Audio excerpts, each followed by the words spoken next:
Alright, hindi ito sponsored mga preng. Sariling pera ko ang binili ko dito. Kaya sasabihin ko lahat ng totoo base sa actual experience ko sa produkto na to. Una sa lahat, mag-unbox muna tayo. Mga preng, dalawang produkto to mga preng. Kung saan gamit na gamit ko. Tatlong produkto actually, meron pang isa dito. At pinag-isipan ko to, nag-research ako kung ano yung pinaka-the best na product na pwede kong gagamitin sa pangmatagalan talaga. Mga preng, walang hype dito, walang promotional dito. Kasi parati na lang tayong nabubudol sa mga product promotion, sa mga product hype, tapos pagbili natin, pangit pala. So ito, sasabihin ko kung ano yung actual experience ko dito, honest review to mga preng. And yep, this brand is kind of needs sa mga laptop and computers natin. Yung unbox pa lang mga preng, sobrang sulit na nila kasi nga meron talaga silang sariling box dito plus yung actual box talaga ng produkto sa loob. Alam niyo na kung ano to mga preng. This is a wired mouse kung saan pinag-isipan ko talaga to kung worth it ba siya bilhin, kung kaya niya ba pang matagalan at kung kaya niya ba yung mga task na ipapagawa ko sa kanya. As you can see, meron pa siyang yung shield niya may mark talaga na malalaman mo talaga na talagang premium talaga yung paggawa nila. Binigyan talaga nila ng oras yung paggawa ng produkto nito. It looks weeks mga preng. I think 2 weeks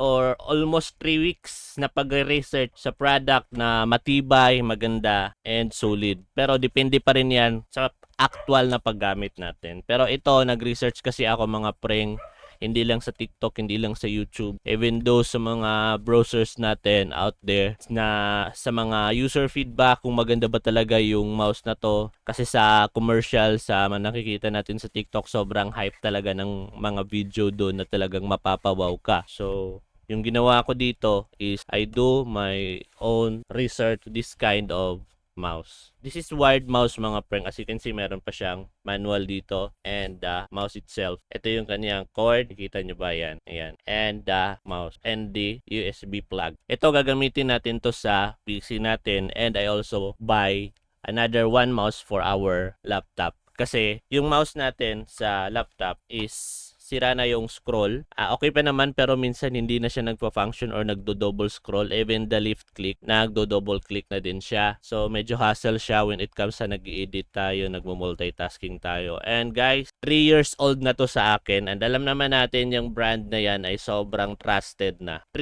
years old mouse. Ngayon ko lang siya napapalitan. Pero kung naghahanap kayo ng ganitong mouse, ilalagay ko din dyan mga preng. This is totally a solid choice para sa akin for my editing, multitasking. And now, naghanap ako ng mura na hindi ka mapapamura sa quality. So, ito, nag-research ako. Kanya, ganito yung brand niya and the model is the W1S and grabe sobrang ano ng click niya. Kaya nga sinabi niya dun sa description na hindi siya clicky tulad nito, tingnan nyo.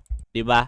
Ito, wala kang maririnig talaga. So the moment of truth, let's try to install it in our PC. Kung okay ba siya o hindi. Dami kasing mga hype naglalambasan ngayon para lang makabenta. So alright, mga preng, merong LED light yung sa scroll niya. Ayan. And yung mismong light niya para. And for me, wow, okay naman yung scrolling niya. And let's do some types here. Okay naman yung scrolling niya. Hindi siya mumurahin ha, pero masasabi ko okay na. Hindi din siya yung pang-gaming na sobrang smooth yung scrolling na ganun. Pero sa akin, understandable na. Compared dito sa Genius, parang sila-sila lang din. This kind of mouse mga preng, hindi to gaming mouse. This is for creativity, productivity na mouse. Pero sa akin, as I use this, okay na siya para sa akin. But wait, check natin yung Genius mouse and yung nabili natin. Di ba? Ito, it looks like gaming mouse talaga. Pero hindi pa natin to nasusubukan. Later, susubukan natin siya sa gaming. But for me, ang soft niyang i-click, ang ganda niyang scroll kasi may stopper yung scroll niya mapapansin mo talaga. And the next one mga preng, so proceed na tayo sa next one. Ito na yung wireless. Mga preng, take note lang ha, hindi to umabot ng 1,000. Itong dalawang to, actually itong tatlong to. Sobrang mura talaga pero yung quality hindi nila minura. Again, inside the box is the box of the product. Ayan. This is a wireless mouse from same brand na binili ko. Inchik lang siya. Grabe, for almost 3 years mga pre, ngayon lang ako nagpalit ng mouse. Sayang kasi kapag punitin natin yung box, ang ganda naman ng pagkakagawa ng box. Alright, the mouse and the charging Type-C cord. This is a rechargeable mouse. Tapos yung sabi nila dito, kaya niyang umabot up to or more than 1 month of use. Wow. And look at that.